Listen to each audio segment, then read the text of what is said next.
મારું નામ અમન છે અને આજ હું જેલના આ કાળા કપાટ વચ્ચે બેઠો છું. વંટોળથી વિંધાયેલા હૃદય સાથે ત્યારે સમજાય છે કે ક્યારેક શાંતિ કોઈની નબળાઈ નથી હોતી. એ તો જલતી જ્વાળાનું ઢાંકેલું રૂપ હોય છે. એ જ શાંતિ મહેકમાં હતી અને એ જ શાંતિ કે જેને હું સમજવા કરતા વંચાવા લાગ્યો હતો. વર્ષો પહેલાની વાત છે. મમ્મી મારા રૂમમાં આવી. હાથમાં એક ફોટોગ્રાફ હતો. એક એવી છોકરીનો ચહેરો જે નજરે શૂન્યમાં જોતી હતી. મમ્મી બોલી, આ છે મહેક, મારી જૂની મિત્ર દીપ્તિની દીકરી.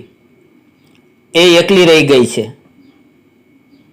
હવે એના પપ્પા ગયા પછી આખી મિલકત એની છે. તું જો એને સ્વીકારી લે તો તારી જિંદગી સુખમય બની શકે. મિત્રો, મારું મન ઉથલ પાથલ થયું. મેં ફોટા તરફ જોયું. એક ભોળો ચહેરો, ઉલઝાયેલા વાળ, ખાલી આંખો.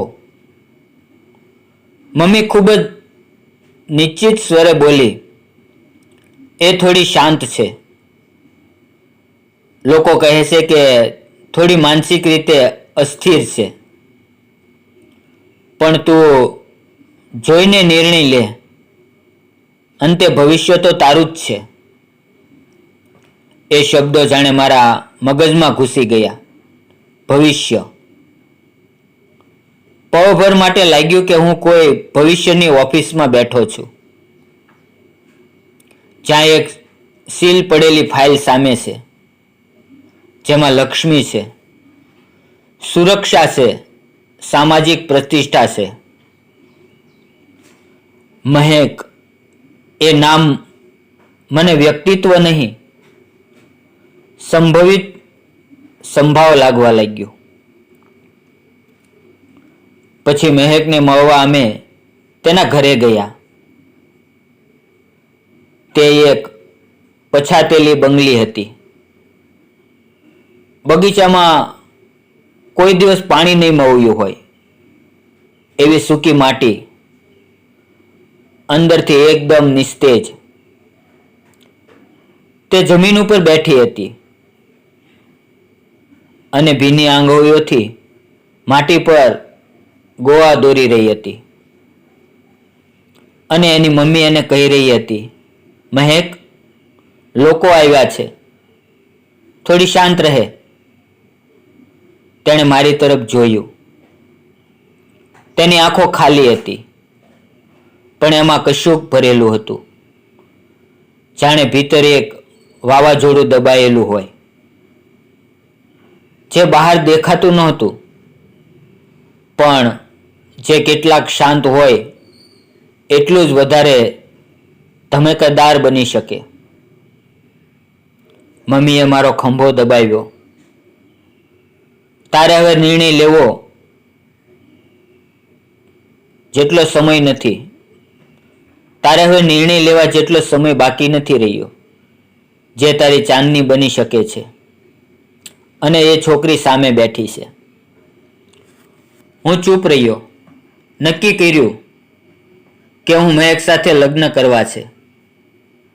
મારો પ્લાન સ્પષ્ટ હતો. મિલકત મારા નામે કરાવવી, પછી જીવન મારા હિસાબે જીવવું. તેણે ઘરમાં પ્રસંગ રાખ્યો. ઘણા બધા મહેમાનો આવ્યા. મહેકને સફેદ લહેંગામાં લાવવામાં આવી. વાવ એના મોઢા ઉપર પડેલા હતા. આંખો ઊંડા ખાડા જેવી લાગતી હતી. તેણે લગ્નની પાખંડ ભરી અને મારી સામે આવી અને શાંતિથી ઊભી રહી. પછી ધીરેથી કહ્યું, અમે હવે પતિ પત્ની છીએ, પણ જિંદગી રમકડું નથી. તેનું એ વાક્ય જાણે કાળજાને જ છૂઈ ગયું. પણ મમ્મી ખુશ હતી. બધું જેમ આપણે વિચારીને યોજ્યું એવું થઈ રહ્યું હતું. લગ્ન પછી મહેક ઘરમાં એકલા પાંજરે પુરાયેલા પક્ષીની જેમ રહેતી. તેને કોઈ બોલાવતું નહીં અને એ પણ કદી પોતે ન બોલતી.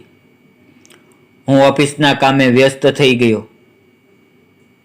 મેં મિલકતના દસ્તાવેજ તૈયાર કરાવ્યા. મેં એને એક એક કરીને બતાવ્યા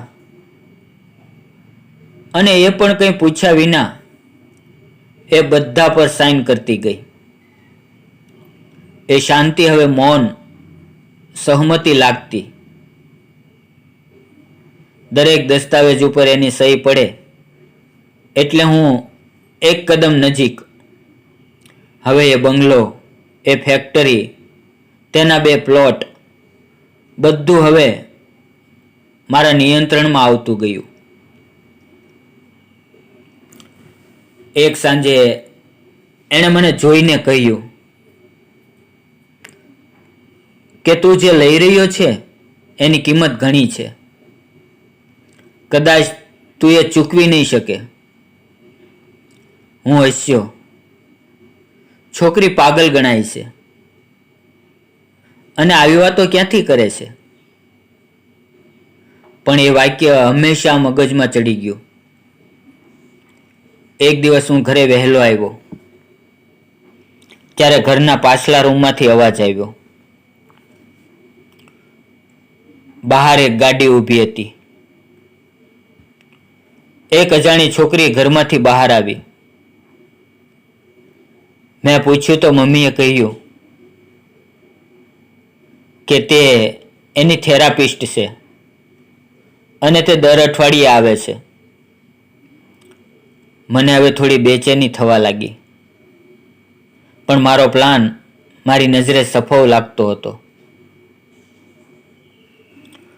પણ થોડા મહિના પછી ઘરમાં એક અધિકારી આવ્યો. મહેક સામે ઊભી રહી અને તે અધિકારીની તરફ જોઈને કહ્યું કે મારી તમામ મિલકતના દસ્તાવેજો દબાણ હેઠળ લેવાયેલા છે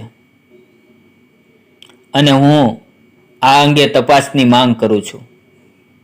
ત્યારે મારા પગ નીચેથી જમીન ખસી ગઈ. મેં જોરથી બૂમ પાડી, એ પાગલ, તું પાગલ છો? અને પાગલની વાતો ક્યાં માન્ય ગણાય છે? ત્યારે એણે મારી આંખોમાં જોઈને ધીરેથી કહ્યું, પાગલ લોકો કેમેરા લગાવતા નથી. તેઓ દિવસવાર નોંધ કરતા નથી અને પાગલ લોકો ન્યાય માટે ટકોરા મારતા નથી. હું તો હંમેશા શાંત હતી, પણ મારે શું જોવું છે, શું બચાવવું છે અને ક્યારે, એ બધું મેં મારી રીતે નક્કી કર્યું. પછી કોર્ટમાં કેસ શરૂ થયો. વિડીયો ચાલ્યો. મારા અવાજમાં હું કહી રહ્યો હતો, એને પાગલ સાબિત કરો, એની સાઇન કરાવી લ્યો. એ સમજશે નહીં. મારી માતાની પણ અવાજ હતી. આખો કોર્ટ રૂમ મૌન થઈ ગયો. બધાની નજર મારા પર હતી. મહેક સાક્ષી પીઠ પર ઊભી રહી. એ બોલી નહીં, મૌન ઊભી રહી. પણ એ મૌનમાં એક વિશ્વાસ હતો, એક દ્રઢતા હતી. જજે પૂછ્યું, તમારી પાસે આ રેકોર્ડ કેવી રીતે આવ્યા? એ બોલી નહીં. એની આંખોએ બતાવ્યું કે જેણે ન્યાય માટે વર્ષો સુધી મૌન સહન કર્યું, એ સાવ મૌન રહેવાનો અધિકાર પણ રાખે છે. કેસની વિચારણા પછી જજે ચુકાદો આપ્યો. અમનસિંહ અને તેની માતા બંને દોષિત ઠરાવ્યા. તમામ મિલકત હવે મહેક વેલફેર ટ્રસ્ટના હવાલે કરવામાં આવે છે અને મા દીકરા બંનેને આજીવન કેદ. હું અને મમ્મી હવે કેદમાં હતા.